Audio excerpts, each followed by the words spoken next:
Francis, well, we're literally days away now from the WBO light heavyweight title. It's been a long time building now. There's been a lot of barred blood. It's been said at the press conferences. We are in the final stages now. How do you think the last couple of months have gone?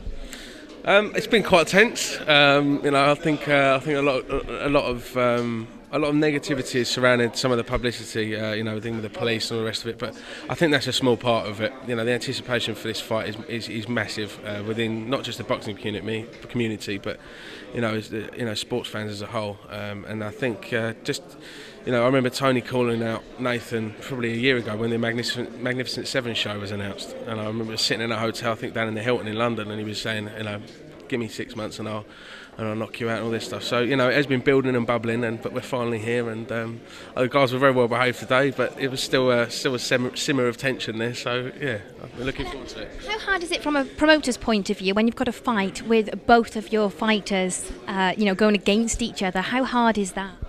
It's one of the tough, it is and it isn't tough. It isn't tough because you literally, you don't get in the mindset of thinking about, one or the other. You kind of, you're looking after both guys' interests and making sure that both guys get the best preparation possible. That everything runs smoothly with the promotion. In terms of transportation and accommodation, etc. But when it is tough, obviously, when it will be tough is when one guy comes out with the belt, one guy comes without it. Because you tend to look at the guy who hasn't got it, and you kind of want to put your arm around him. And we've also got DeGale on the undercard as well. Now, he is coming back off a loss. However, we've seen him in preparations and his training. He seems to be mentally and physically really strong at the moment. He seems to have turned around. He seems to be a different person from what he was a few months ago. Would you agree with that? Have you seen a change in him since the defeat against Groves? I think James has realised that boxing is what he is the best at. He's and what he wants to do for a living, and Saturday is a real building block to continuing his development as a boxer. James is always going to be a bit of a showman. He's flamboyant, he's eccentric, and that comes naturally. But there's a time and a place for it, and I think you saw today at the press during the press conference, he's very serious, very to the point. Talking about his training and talking about the fight on Saturday rather than about what's going to happen in the future. So I think maybe the only thing that's maybe changed is that focus is even more nailed down than it was before.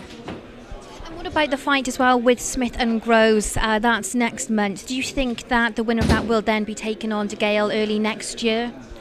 I think again, I don't think you can't really pick a winner of that one either. So I think we'll have to sit down and wait until after that one. But yeah, it's a great fight. It's a rematch, whatever happens, if it ever happens. So a rematch of a rematch. So yeah. And what about bringing the fight to Liverpool as well? There's been amazing support for the guys here. It's very quickly turning into the UK fight scene at the moment. We keep coming back up here because the fans keep wanting to see it. And it's not just the fans, obviously. It's the fact that you've got so many of these guys up here who are just naturally gifted, and it's just love being up here.